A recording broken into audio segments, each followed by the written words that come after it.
And we can begin. Just ensuring you're in a comfortable position.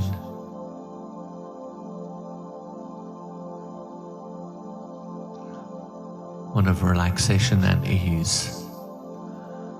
And it can be done in any posture, standing, seated, or lying down.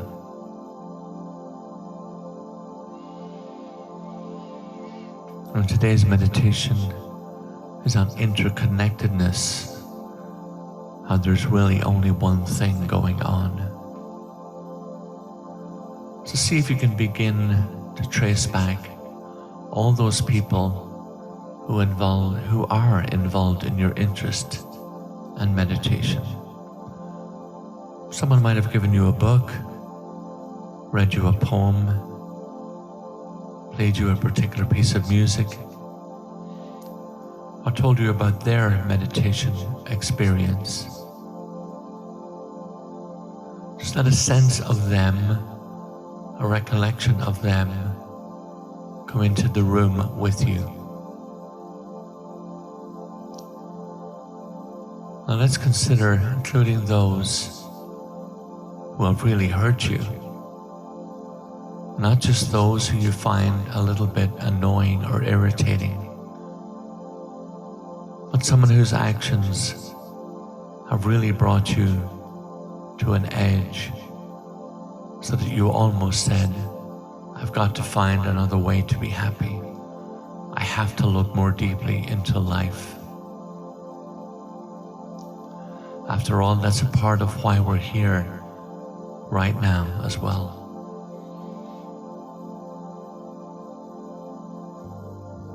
Maybe you had a teacher who instilled love of learning and a willingness to be adventurous. Maybe you had a parent who instilled confidence in your ability to try new things or explore new terrain. Maybe you've had a child who's opened you up to a sense of wonder and interest. Just let them all be here with you right now.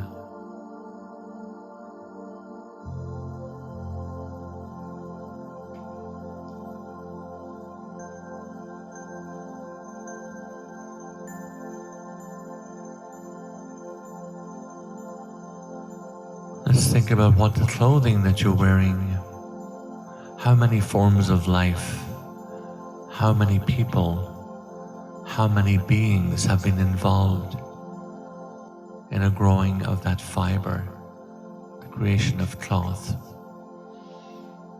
transporting it, selling it.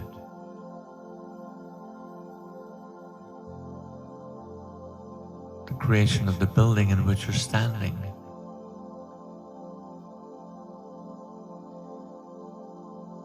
All the forms of life involved in the food that you've eaten today.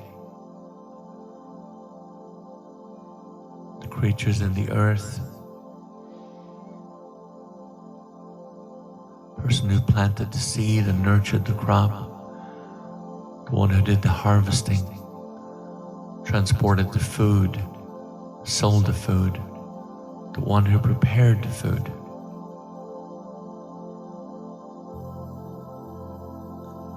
We begin to see that none of us is actually alone, cut off, independent, however alone we might sometimes feel. They're all a part of the greater fabric of life. This immense web of relationships and connections and influences, this immense web of interdependence. We arrive at this moment in time, born by a sea and ocean of conditions.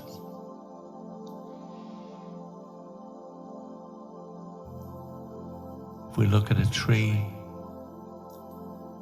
we can see it as just a tree. Or we can look at a tree and sense the soil and everything that affects the quality of that soil which is nourishing the tree.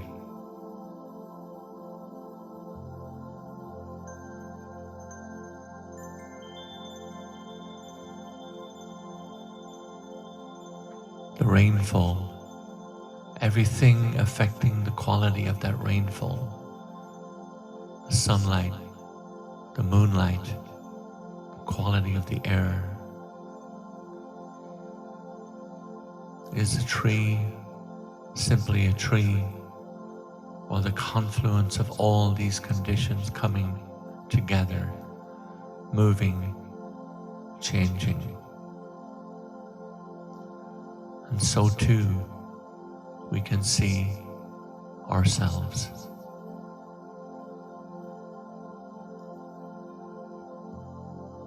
Meditation on seeing the good, even though our more habituated tendency might be to remember the things we've done wrong, the mistakes we've made, the things we regret.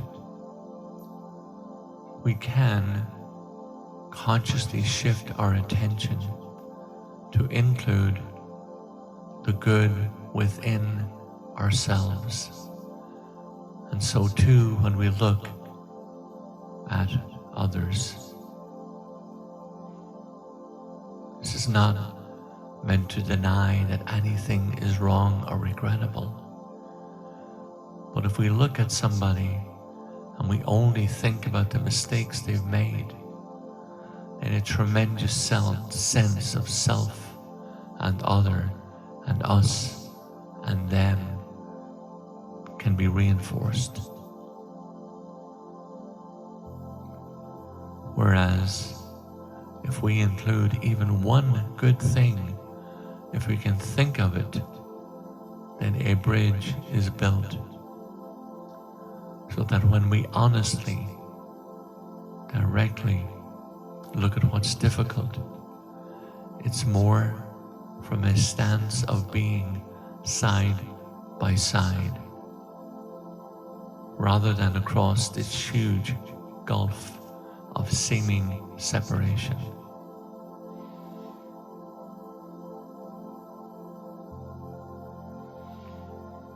Beginning with oneself, just in a relaxed, easy posture. See if you can think of one good thing that you did yesterday. It may not have been big or grandiose. Maybe you smiled at somebody. Maybe you listened to somebody. Maybe you let go of some annoyance, or a slow clerk at the store. Maybe you forgave yourself for not seeing something totally correctly. Maybe you were generous. Maybe you sat down to meditate. Maybe you thanked somebody. It is not arrogant or conceited to think on these things. It is nourishing, replenishing, to take joy, take delight in the good that lives through us, the good that we can manifest. If at any time, whether with ourselves or somebody else, we cannot think of something good, then there's another reflection that we do, which is simply recall that all beings want to be happy. Everybody wants to be happy. This urge towards happiness is nothing to be squeamish about or to feel funny about. The problem is not the urge. The problem is simply ignorance, not really sensing where genuine happiness might be found. and so making the mistakes that might cause so much suffering for ourselves or for somebody else. That urge toward happiness itself is rightful. It is appropriate. When we can combine it with wisdom instead of with ignorance, it becomes like a homing instinct for freedom and can help us cut through many, many obstacles. We start with ourselves and then with others, looking for the good. It's not just going to happen that way. We switch to the other reflection, recalling that all beings want to be happy. Think now of a benefactor, someone who's helped you. Their good qualities might come in a rush. You can appreciate that about them, those aspects, those efforts, those acts of kindness.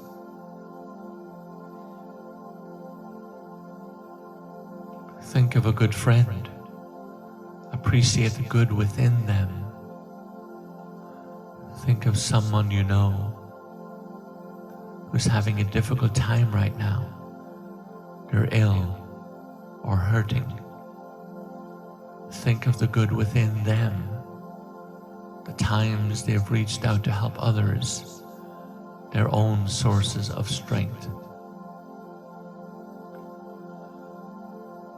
You can see that this person is not just a problem, but something bigger.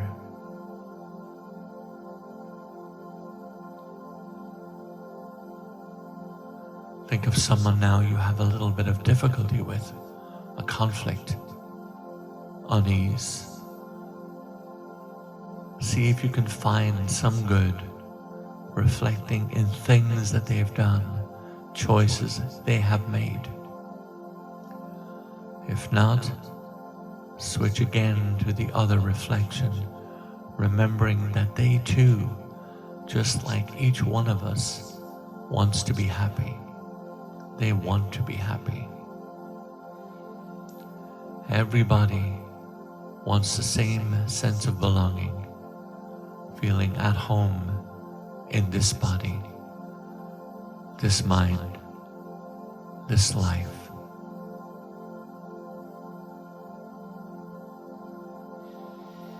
All beings want to be happy. May they be happy. All beings want to be happy. May they be happy.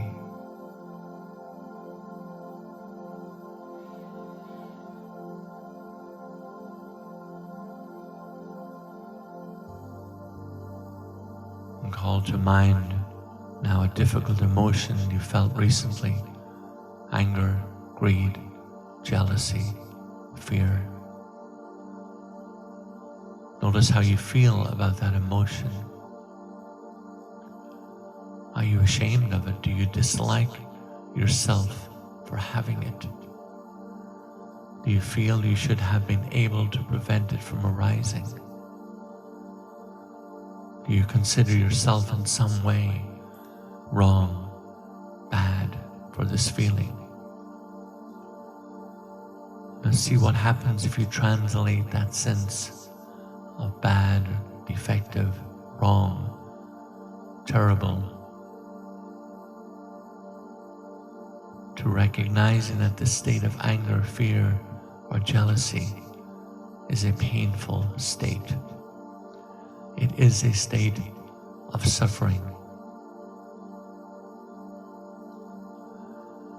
Now see what happens to your relationship to that feeling as you make this transition.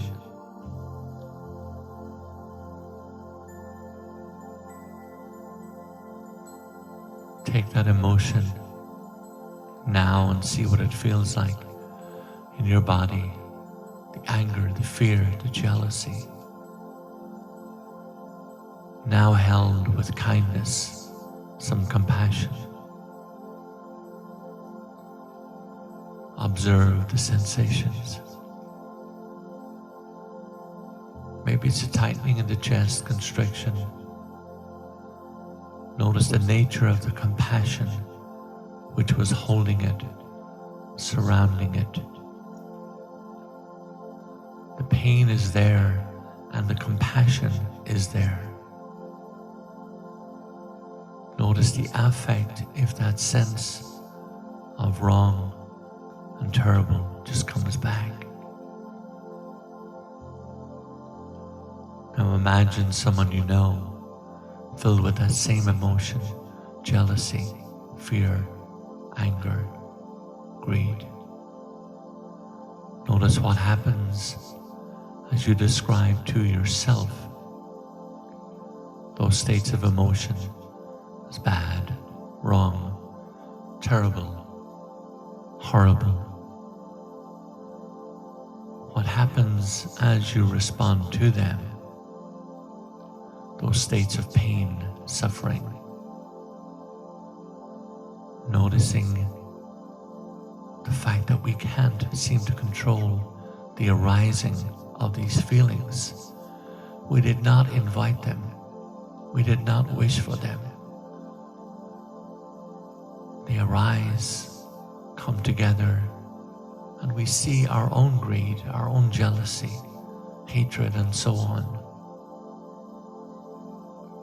We do not need to be defined by them, to be overcome by them, to act from them. We're actually not able to prevent them from arising. This is the nature of things for ourselves and for others.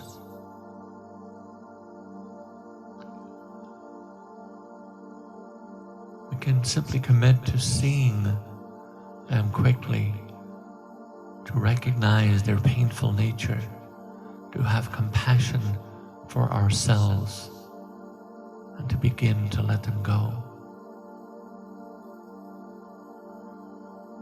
We can commit to remembering that someone else who's acting badly,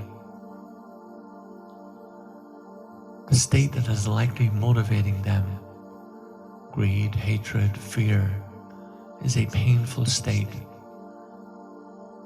and we can have compassion for them,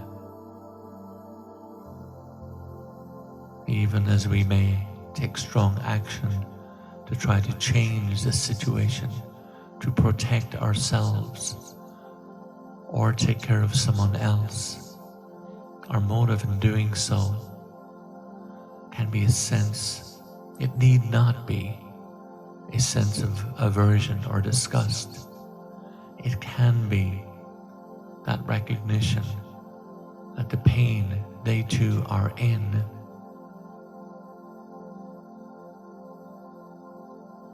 perhaps brings up a memory, an encounter. Now with that compassion, feel the emotion within that sense of gratitude, wonder, whatever it may be. Can you experience it fully in the present moment without leaning forward into the future?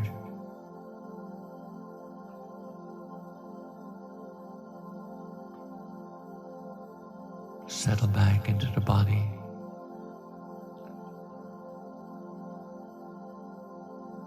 Feel the different sensations being born of that emotion.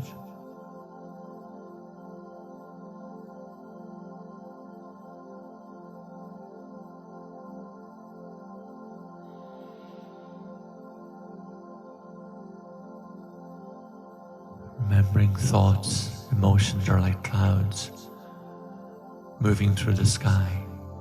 Some are light and fluffy looking, very inviting. Some are ominous, dark, and threatening. but they're not the breath, so just let them go. Our habitual tendency to grab onto a thought, to build an entire world around it, to push away, to struggle against it. Instead, we stay balanced, even, calm, simply recognizing it's just a thought, returning to the breath, recognizing it's not the breath, gently letting go, bringing attention to the breath, one breath at a time. Knowing the breath through all of this is our anchor point.